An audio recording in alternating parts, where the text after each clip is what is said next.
Baik, Assalamualaikum warahmatullahi wabarakatuh. Selamat pagi siswa-siswi kelas 6. Apa kabar kalian hari ini ya? Tidak terasa kita sudah memasuki tema kedua.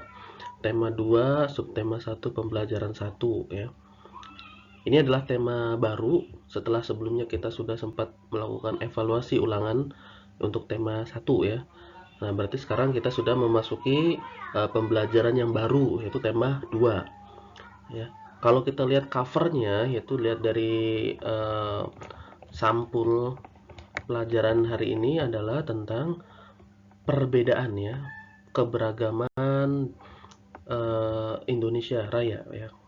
Mulai dari bajunya, ini pakaian adat ini ya, pakaian adat.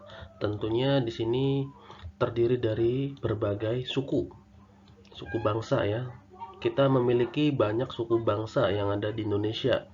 Makanya Indonesia itu kaya raya akan budaya ya. Baik, langsung saja.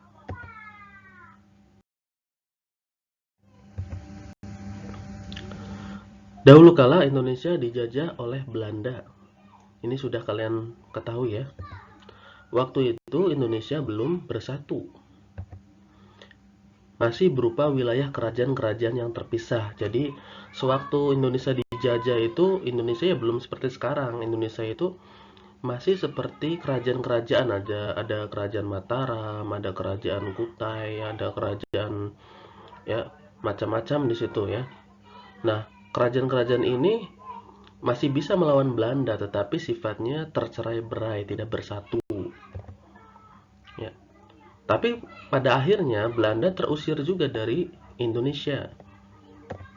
Tapi bukan oleh Indonesia. Tapi oleh siapa? Melainkan oleh Jepang ya. Nanti kita bahas bersama.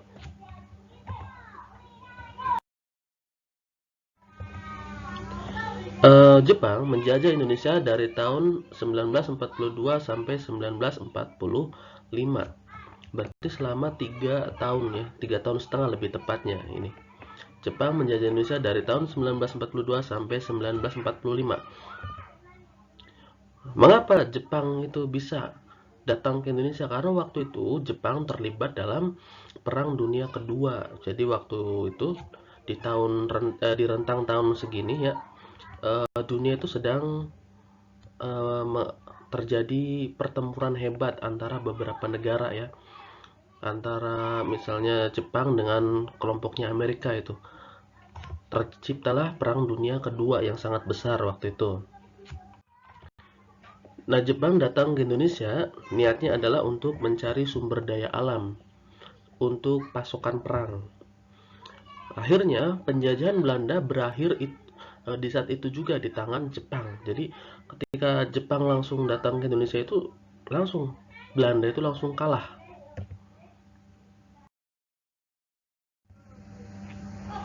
Kemudian, ya, di tahun 45, tepatnya pada tanggal 6 Agustus 1945, itu ternyata di negara Jepangnya sana, kota Hiroshima namanya ya. Kota Hiroshima itu terkena bom atom oleh sekutu. Jadi satu kota itu diledakkan oleh bom. Kemudian pada tanggal 9 Agustusnya ya, selang 3 hari kemudian berarti kota satu laginya Jepang, kota sebelahnya itu kota Nagasaki juga dibom. Kalau kalian belum tahu apa itu bom atom, itu bisa kalian lihat pemandangan ya dari foto ini dari atas diambil dari ketinggian yang sangat jauh ya, sangat tinggi ya. Bom atom itu seperti jamur ini. Ledakannya itu sangat hebat, bisa menyebabkan satu kota itu hancur. Ya bayangkan kalau biasa bom biasa itu kan biasanya kalau meledak ya meledak saja biasa ya. Tapi ini bisa menjadi satu kota. Bayangkan berarti seberapa hebatnya bom atom ini ya. Nah, dampak daripada bom atom di dua kota Jepang tadi, itu jumlah korbannya adalah 80.000 sampai 146.000 orang tewas di Hiroshima. Ini di kota Hiroshima-nya dulu ya. Kemudian di Nagasaki berjumlah sekitar 39.000 sampai 80.000. Ini hanya perkiraan aja ya. Karena memang saking banyaknya korban di sana. Nah, separuh korban tewas di hari pertama. Maksudnya apa, Pak? Artinya gini, 80.000 sampai 146.000 ini tidak langsung meninggal semua. Ya, 40.000 itu langsung meninggal di tempat. Nah, yang sisanya itu adalah korban setelah pasca ledakan. Artinya 2 sampai 4 bulan kemudian nih, yang selamat tadi ternyata itu ikut meninggal karena apa? Radiasi. Radiasi itu semacam tubuhnya itu terkena racun ya. Jadi tubuhnya itu terkena penyakit akibat dampak bom atom tadi. Berarti sangat hebat itu ya bomnya ya. Kemudian juga luka bakar. Ada yang selamat tapi menderita luka bakar, akhirnya 4 bulan kemudian meninggal. Dan cedera-cedera lainnya. Nah, ini yang menyebabkan bom atom itu menjadi salah satu bom yang paling dahsyat di dunia sampai saat ini. Terbukti ya, waktu tahun 45 Jepang itu menjadi korban keganasan bom atom.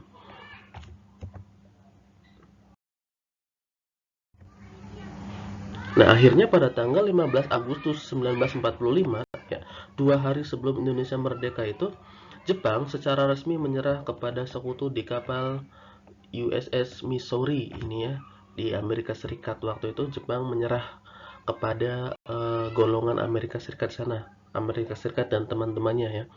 Jepang itu menyerah. Nah, rakyat Indonesia itu mencuri informasi dari radio ya, mendengarkan berita dari radio. Nah, mereka berpikir Jepang yang menyerah terhadap sekutu ini berarti Jepang nanti akan pergi dari Indonesia. Berarti melihat ada kesempatan Indonesia untuk merdeka. Ya. Ya, akhirnya Indonesia itu merdeka itu kan membacakan teks proklamasi. Teks proklamasi ini ditulisnya di rumah Laksamana Maeda. Laksamana Maeda ini adalah petinggi tentara Jepang ini ya. Ini foto orangnya ini. Ini salah satu orang yang berperan penting dalam kemerdekaan Indonesia. Walaupun dia orang Jepang, dia memfasilitasi kemerdekaan Indonesia waktu itu ya. Siapa saja yang berperan menyusun teks proklamasi? Teks proklamasi kemerdekaan itu disusun oleh 3 orang. Yang pertama, Insinyur Soekarno, yang kedua Dr. Andes Muhammad Hatta, yang ketiga Mr. Ahmad Subarjo. Nah, ini adalah Insinyur Soekarno fotonya. Dan ini adalah wajah dari Bapak Dr. Andes Muhammad Hatta, dan terakhir ini adalah Bapak Mr. Ahmad Subarjo ya. Ini harus kalian pahami, hafalkan supaya kalian bisa mengenang jasa para pahlawan ini ya.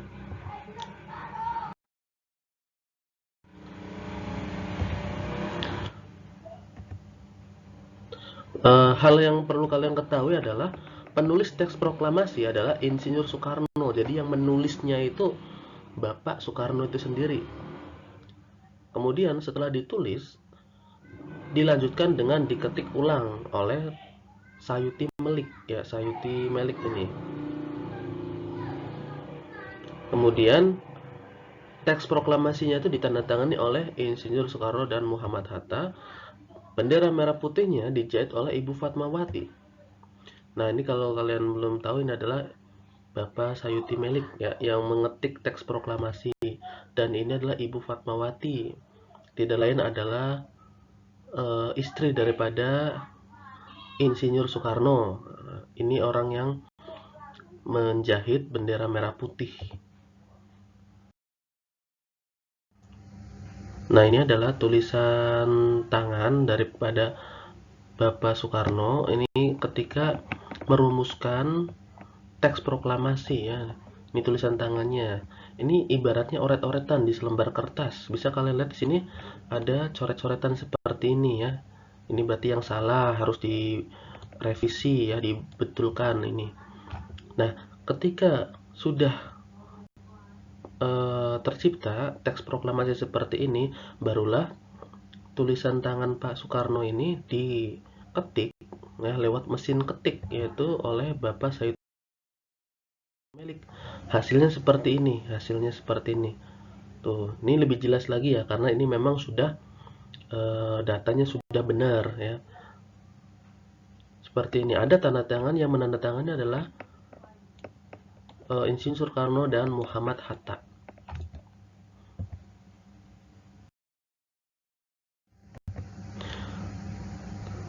Proklamasi kemerdekaan Indonesia terjadi pada tanggal 17 Agustus 1945 pukul 10 waktu Indonesia bagian Barat. Pembacaannya tentu dilakukan oleh Insinyur Soekarno yang membacakan tadi, proklamasi kami bangsa Indonesia menyatakan dengan ini kemerdekaan Indonesia. Nah, seperti itu ya. Nah, tempatnya itu kejadiannya tempatnya di kediaman Soekarno, yaitu di Jalan Pegangsaan Timur nomor 56. Nah, sejak hari itu, pada tanggal 17 Agustus 1945, Indonesia sudah merdeka. Kita sudah bebas dari penjajah. Tidak takut lagi akan ancaman penjajah yang menyiksa bangsa Indonesia, yang merampas kedaulatan bangsa. Ya, kita berarti sudah merdeka.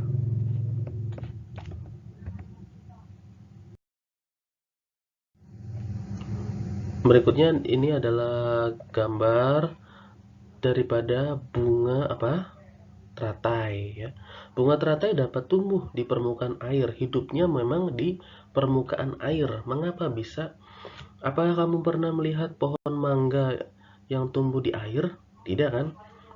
Nah, tetapi bunga teratai bisa itu mengapung di air. Mengapa bisa? Mengapa bisa hidup di tengah-tengah air? Nah, hal ini disebabkan bunga teratai memiliki akar di bawah air. Kalau kalian perhatikan di sini, bunga teratai itu akarnya itu panjang, ini sampai ke dasar air. Ya. Tangkai daunnya tumbuh menjalar sehingga daun teratai dapat mengapung di air. Ini tangkai daun nih sini ya. Itu bisa menjalar. Sehingga bunga teratai ini bisa mengapung di air karena memang tangkai daunnya menjalar ya, di sini tuh menjalar. Daunnya bundar dan lebar nih, daun warna hijau ini ya. Ini bundar dan lebar, tipis ya, fungsinya adalah menyerap cahaya matahari sebanyak-banyaknya. Jadi matahari itu cahayanya dikumpulkan di di daun bunga teratai ini. Hal ini akan berdampak saat penguapan air dan berfotosintesis. Nah, masih ingat fotosintesis? Fotosintesis adalah proses pembuatan makanan pada tumbuhan hijau dengan bantuan sinar matahari.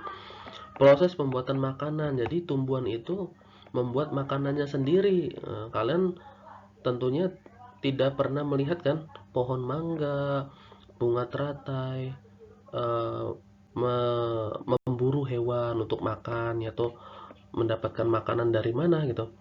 Ya kan, belum pernah lihat kan tumbuhan makan. Nah, itu tumbuhan itu ya sama seperti kita makhluk hidup membutuhkan makanan. Dari mana? Mereka bisa membuat sendiri makanannya melalui bantuan sinar matahari ya. Nah, bunga teratai ini menggunakan menangkap sinar matahari itu melalui daun. Maka tidak heran daun teratai itu bunganya itu ya, daunnya itu lebar sekali.